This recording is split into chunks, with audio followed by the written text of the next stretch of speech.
চোখ, সহিহুল আদাবিল মুফরাদ 988 নম্বর হাদিস। চোখ কেমন ছিল? আজাল আইনাইন, চোখের মণি ছিল কালো, মণি ছিল কালো।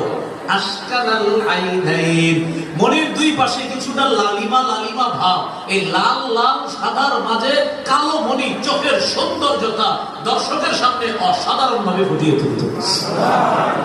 চোখ দিয়ে কান দিয়ে তাকাবে, আমার নবীর চোখের মায়া সে পড়তে বাধ্য হবে।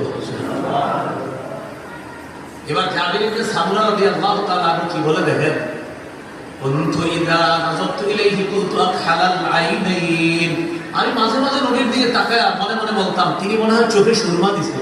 ওয়ালাইসা বিআখহালা, শোনো ভালো করে তাকায়া দেখতাম চোখে সুরমা দেওয়া না।